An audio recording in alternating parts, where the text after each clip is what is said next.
If you've been to our mobile produce pantry lately, you've likely gotten some veggies in your bag that look a little bit like this. Now, a lot of us don't really know what these are, what to do with them, or even how to tell them apart. So today's video is going to be all about that. We're going to talk about turnips, rutabagas, and parsnips, how to look at them visually and know the difference, and also how to use them in your day-to-day cooking. So join me today, we're going to branch beyond the potato and talk and cook all things roots. Before we get cooking, let's learn how to identify these root vegetables so we know what we're working with. Let's start by looking at a turnip.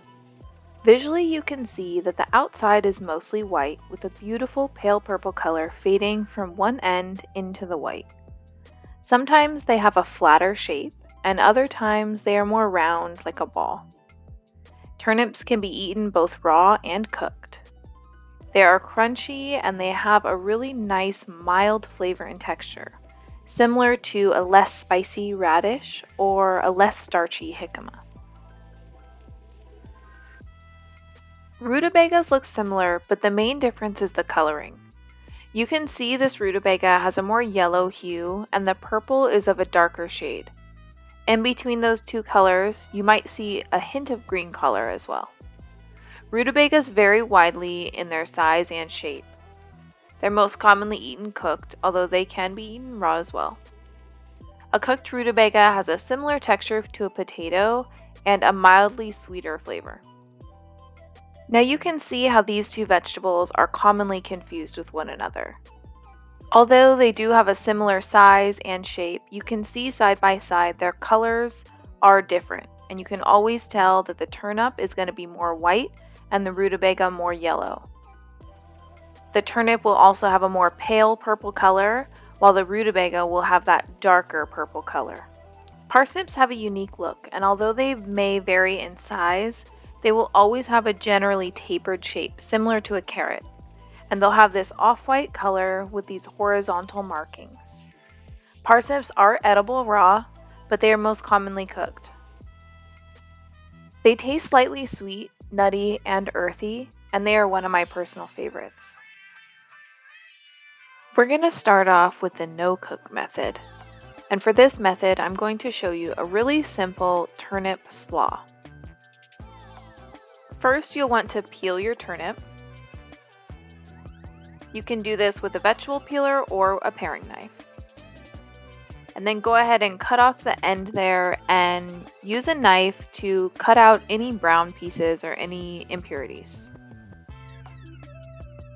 I like to slice it in half for stability, then lay it on the flat side and slice into thin pieces.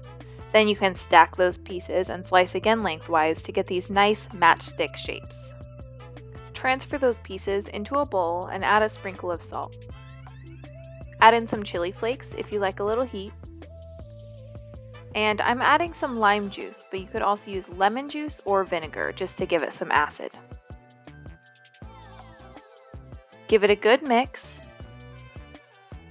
And then to balance out the salt and the acid, I like to add a little drizzle of honey. You could also do a pinch of sugar or some agave. Now this is the most simple version. You can throw it on tacos or rice bowls. It's really a nice crunchy side dish to go with anything savory. You could also mix it with some other crunchy veggies. Here I'm showing you a version with some purple cabbage and carrots. This is a great way to use up any leftover veggies you have in the fridge. Go ahead and slice everything nice and thin. Combine these vegetables into a larger bowl, and we're going to dress these with similar flavors as the turnip slaw. Add some minced garlic or garlic powder. Add in a little pinch of salt and a drizzle of olive oil to help soften the veggies. Then I'm going to add a little drizzle of honey. You could use whatever sweetener you like. And a dash of vinegar, but you could also use some more lime or lemon juice. Mix everything to coat with the dressing and then add in your turnips. Here I'm showing you two different versions of the slaw, but if you choose to do the mixed veggie version, you can just dress all the veggies together. There's no need to do them separately. I love this slaw with savory meals and especially on top of a barbecue sandwich. Next up is the stovetop method. This recipe comes together so quickly and it's perfect for a weeknight side dish. Start by heating up your pan over medium-high heat and adding in some oil or butter. Add in your minced ginger and half an onion sliced. Mix that up, add a little pinch of salt to help break down the onion, and cook for 5 to 10 minutes until nice and caramelized. Add in your garlic, either minced or sliced, and your root veggies. Here I'm using some rutabaga and parsnips that I've sliced thinly.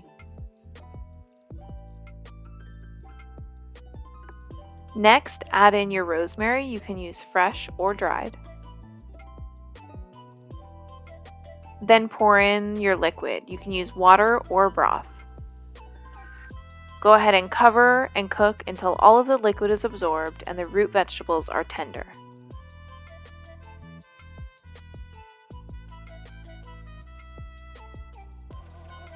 To the pan, add in your raw chopped kale and the juice of half of a lemon, making sure to strain out any seeds. Season with another small pinch of salt to make sure those greens are seasoned as well. Then cover the pan and cook for another minute or two to gently steam the kale. Then remove from the heat and add it to a serving dish and top with a handful of toasted nuts or seeds. I used pecans, but you could also use almonds, walnuts, sunflower seeds, pumpkin seeds, whatever you like. This cozy side dish is reminiscent of stuffing with the fresh herbs and the rich root vegetable flavor. It's a delicious way to get your veggies in. Next up is the oven method. Here I'm going to show you just how simple it is to make roasted root veggies, and how they each have a unique flavor and texture when you cook them with this method.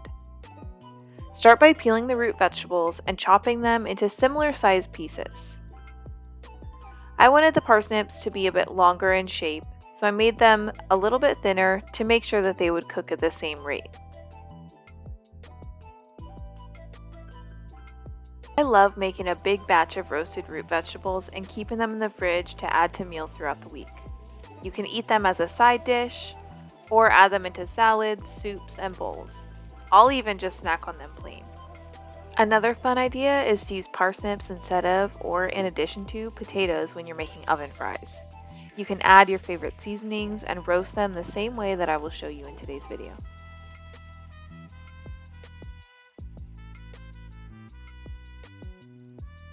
Spread everything out on a sheet tray, making sure the pan is not overcrowded, otherwise they will steam too much and they won't develop much depth of flavor.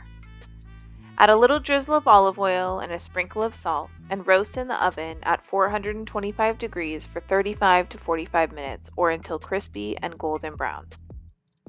You may have to adjust the time based on how big or small the chunks are. Let's check how each of these turned out. First up is the turnip. You can see it has a nice color. I'm squeezing it to show you that it has a little more water content and less starch than a potato, which makes it really unique, light, and delicious. Here's the parsnip, which you can see has a bit more starch and striations that give it a unique texture. It's not watery at all and it has a nice chew to it. The rutabaga has some starch. You can see that this one has a little bit of moisture to it as well. It's fairly firm in texture unless it's cooked for longer, and it develops this beautiful deep yellow color. And last but certainly not least is the rice cooker method.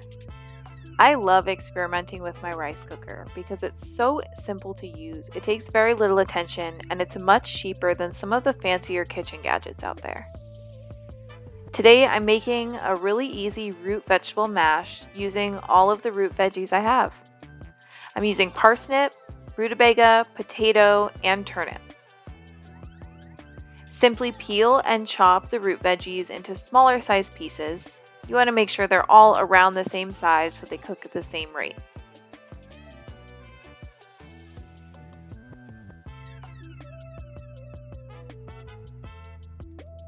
Add everything into a rice cooker with a pinch of salt, some chopped garlic or garlic powder, and any other seasonings you'd like.